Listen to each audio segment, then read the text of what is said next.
दोस्तों ये BA first semester 2024-25 का पेपर है। ये आपका पेपर कोड है। बाकी ये जो पेपर है वो म्यूजिक सितार का है मेजर में, और ये आपका कोर्स टाइटल है। ये पूरा आपका कोर्स टाइटल है। बाकी ये पेपर आपका 2 घंटे का होता है और 75 मार्क्स का होता है। बाकी ये नोट लिखा हुआ है, इसको ज़रूर पढ़िएगा आप लोग। इसमें लिखा है सभी खंडों के निर्देशानुसार प्रश्नों के उत्तर दीजिए। बाकी आगे लिखा हुआ है अभ्यर्थी प्रश्नों के उत्तर क्रमानुसार लिखे। यदि किसी प्रश्न के कई भाग हो तो उसके उत्तर एक ही तारतम्य में लिखे जाएं। बाकी नेक्स्ट में लिखा है B copy will not be provided, यानी बी कॉपी उपलब्ध नहीं कराई जाएगी। यानी एक ही कॉपी आपको मिलेगी, उसी में ही आपको प्रश्नों के उत्तर लिखने हैं। तो देखिए यहाँ पर ये जो आपका पेपर है वो 3 सेक्शंस में डिवाइड है। सेक्शन ए यानी खंड आ। खंड आ में देखिए यहाँ पर शॉर्ट आंसर टाइप क्वेश्चंस हैं, लघु उत्तरीय प्रश्न। इसमें लिखा हुआ है इस खंड के सभी प्रश्न अनिवार्य हैं। प्रत्येक प्रश्न 5 अंकों का है, यानी हर एक प्रश्न आपका 5 अंकों का है और 9 प्रश्न टोटल यहाँ पे पूछे गए हैं। तो पहला प्रश्न है आरोह अवरोह से क्या तात्पर्य है। दूसरा प्रश्न आया था राग यमन किस थाट का राग है, इसका गायन वादन समय क्या है। नेक्स्ट आया हुआ था विकृत स्वर कितने प्रकार के होते हैं, सो उदाहरण लिखिए। और सप्तक कितने हैं, सो उदाहरण लिखिए।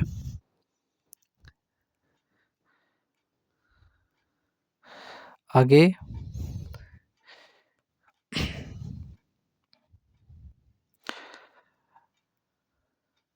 ये प्रश्न ई नंबर पे है आश्रय राग किसे कहते हैं और सितार के बोल कौन कौन से हैं।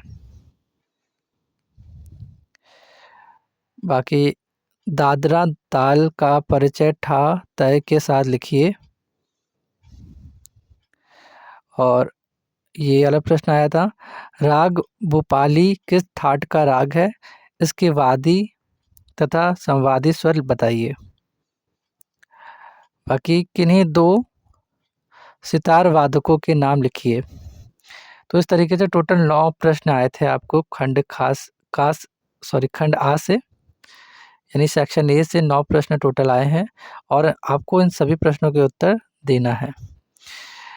तो टोटल देखिए यहाँ पर 9 प्रश्न हैं और 5 नंबर का एक प्रश्न है, तो टोटल आपको 45 मार्क्स के आपका और खंड जो आ है इसमें प्रश्न पूछे जाएंगे। बाकी नेक्स्ट जो है नेक्स्ट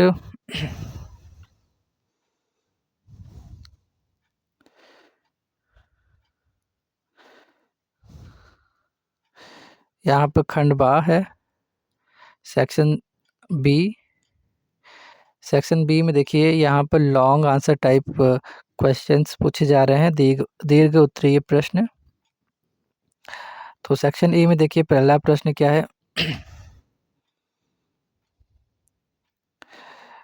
इसमें ये दोस्तों जो नोट लिखा होता है इसको ज़रूर पढ़िएगा। तो देखिए इसमें लिखा हुआ है कि इस खंड में कुल 4 प्रश्न हैं, केवल एक प्रश्न का उत्तर दीजिए। प्रत्येक प्रश्न 15 अंकों का है, यानी 4 प्रश्न दिए गए हैं नीचे और उनमें से केवल एक ही प्रश्न का उत्तर आपको लिखना है जो आपको अच्छी तरीके से आता है, और उस प्रश्न को करने का आपको 15 अंक मिलेगा, यानी हर एक प्रश्न 15-15 अंक का है। तो देखिए यहाँ पर सेकंड नंबर पर लिखा है राग भूपाली का परिचय आरोह अवरोह और पकड़ सहित लिखिए। तो ये प्रश्न है पहला सेक्शन बी से। दूसरा वाला ये है राग यमन की मस्जिद खानी गत तथा रजा खानी गत 2 तोड़ों सहित लिखिए। एक प्रश्न ये आया हुआ था। इस तरीके का ये प्रश्न ज़रूर आता है दोस्तों। निम्न सांगीतिक पदों को परिभाषित करते हुए संक्षिप्त उत्तर दीजिए। यानी आपको वादी के बारे में बताना है, संवादी के बारे में, पकड़ के बारे में, फिर स्वर क्या होता है, सम और वर्जित स्वर के बारे में बताना है। इन सभी के बारे में आपको इन सभी की परिभाषा लिखनी है, उनके बारे में बताना है संक्षिप्त में, शॉर्ट में। आगे एक प्रश्न और है जो कि ये है,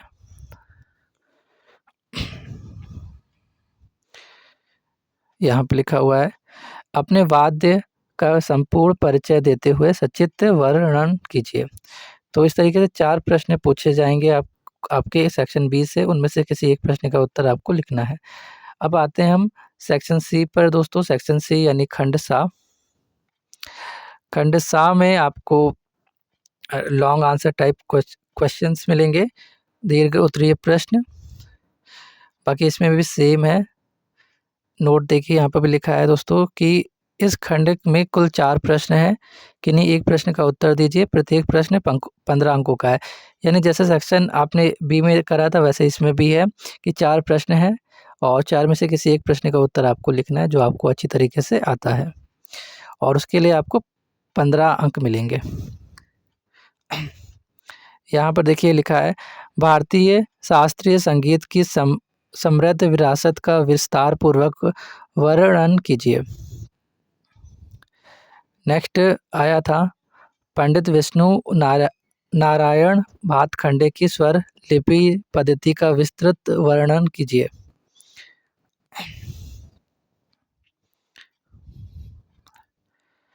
बाकी ये 2 और प्रश्न हैं। यहाँ पे लिखा है, पंडित विष्णु नारायण भातखंडे की जीवनी और भारतीय संगीत में उनके योगदान के बारे में बताइए। यानी उनके योगदान का वर्णन कीजिए भारतीय संगीत में।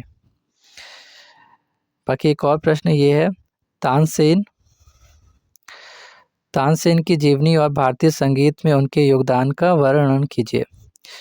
तो ये 4 प्रश्न दोस्तों आपको खंड ये जो सेक्शन आपके सी है उसमें पूछे गए हैं। किसी एक प्रश्न का उत्तर आपको उन चारों में से देना है। इसके लिए आपको 15 मार्क्स मिलेंगे।